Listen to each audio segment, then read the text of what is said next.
All right, this is a little catch can off Amazon I got for like 25 bucks. Just gonna see if I can hook this up and keep the smoke down a little bit on the Z, just since it's got the blown ringlands and I'm still driving around. But this is a 2 inlet, so I'm gonna try and come from both valve covers. 1 outlet, gonna try and recirculate it into the intake after the MAF, but before the turbo. It does have a spot for a filter as well, or you can use this and just plug it.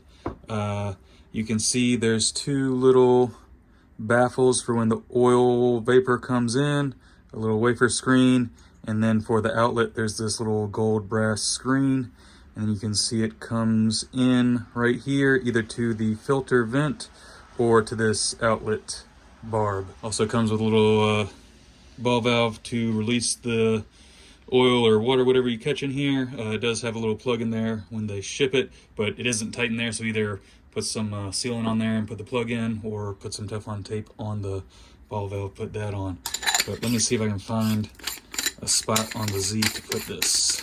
We got the 2 inlets on both sides. This one going to this valve cover that was a breather. This one over here goes under to this valve cover that was a breather. And then we have the filter plugged off and the outlet plumbed down there into a 1/4 inch barb that I JB welded onto that aluminum intercooler, or actually it's an intake pipe. But before I was having a whole bunch of smoke coming out of the breathers. Now it's all routed back into the intake, and just to make sure it's working, we can take this off.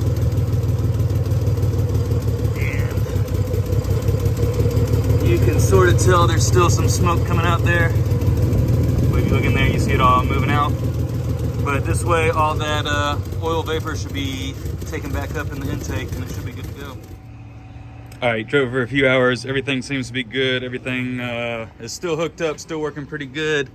I think all this is just old blow by. But down here, not gonna be able to see it on the back side of this valve cover. From all the excessive pressure, I think it did force some oil out of the valve cover right here, where the gasket is, where it meets the head, and it was smoking a little bit on that exhaust manifold. But if I didn't have a crazy bad ringland failure, it would probably be fine. So like always, car still runs, doesn't smoke as bad. I can still smell some of the smoke coming from the valve cover leaking on the exhaust, but definitely a lot better than it was before. With those valve covers just spitting out smoke, it would just all come in through the AC vents in the footwells and everything. There's be plumes of smoke all in here, so it did help out a little bit.